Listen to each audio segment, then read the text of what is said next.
আসসালামু আলাইকুম, সবাই কেমন আছেন? আজকে আমি আপনাদের মাঝে একটি নতুন রেসিপি নিয়ে এসেছি। রেসিপিটির জন্য আমি নিয়েছি এখানে 1 কেজি পরিমাণ গরুর মাংস, সেই সাথে দিয়ে দিয়েছি 2 টেবিল চামচ আদা বাটা, 1 টেবিল চামচ জিরা বাটা, 1 টেবিল চামচ লাল মরিচের গুঁড়া এবং পরিমাণ মতো লবণ। সেই সাথে দিয়ে দিলাম 3 টুকরা দারুচিনি, 5-7টি এলাচ এবং দিয়ে দিলাম শাহি গরম মশলার গুঁড়া এবং কয়েকটি লবঙ্গ। সেই সাথে দিয়ে দিলাম তেজপাতা এবং আস্ত 8 থেকে 10টি শুকনো মরিচ। সেই সাথে আমি এখানে আরও দিয়ে দিলাম 1 টুকরা পেঁপে বাটা, জয়ফল 3 ভাগের 1 ভাগ, 2টি জয়ত্রী ফুল, 8 থেকে 10টি বাদাম এবং 8 থেকে 10টি কিশমিশ বাটা। আমি এখানে দিয়ে দিয়েছি 2টি পেঁয়াজ কুচি এবং সেই সাথে দিয়ে দিলাম 1 মুঠো ভর্তি করে পেঁয়াজ বেরেস্তা।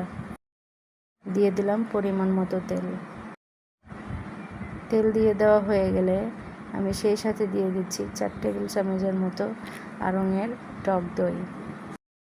এই টক দই দেওয়ার ফলে আপনার বিফ কারির টেস্ট অসাধারণ হয়ে উঠবে। আমি হাত দিয়ে ভালোভাবে মাখিয়ে নিলাম।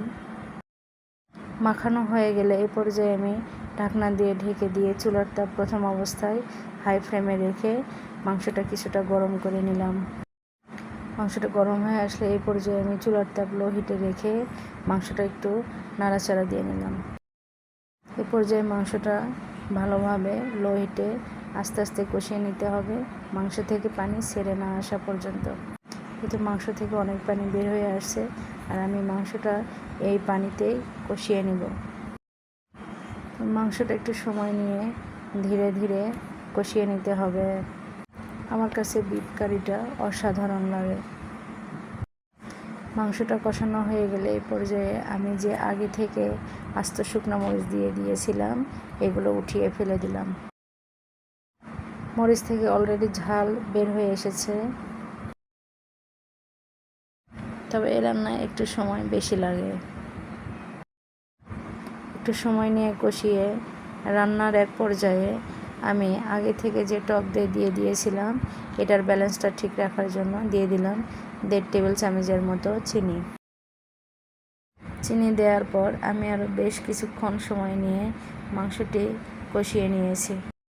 তবে এই বিফ কারিটি চালের রুটি বলেন, সাদা ভাত এবং সাদা পোলাও যে কোনো কিছুর সাথে পরিবেশন করতে পারবেন। আমার কষানো শেষ হয়ে গিয়েছে এবং আমি ঝোলের জন্য পানি অ্যাড করে দিলাম। ঝোলের পানি দেওয়ার পরে আরও বেশ কিছুক্ষণ কষিয়ে নেব, মাখা মাখা হয়ে না আসা পর্যন্ত। আমি আরও সময় নিয়ে ধীরে ধীরে মাংসটি কষিয়ে নিলাম। আমার রান্নাটি যদি আপনাদের কাছে ভালো লেগে থাকে তাহলে লাইক, কমেন্ট এবং সাবস্ক্রাইব করে আমার পাশে থাকবেন। তবে আমার রান্নাটি অলমোস্ট হয়ে গিয়েছে, এখন পরিবেশন করব। তবে আজকে আমি এই মাংসটি পরিবেশন করেছি সাদা পোলাওয়ের সাথে। এই তো আমার বিফ কারির ফাইনাল লুক সাদা পোলাওয়ের সাথে। আজ আর না, নেক্সট ভিডিও নিয়ে হাজির হয়ে যাব আপনাদের সামনে। আল্লাহ হাফেজ।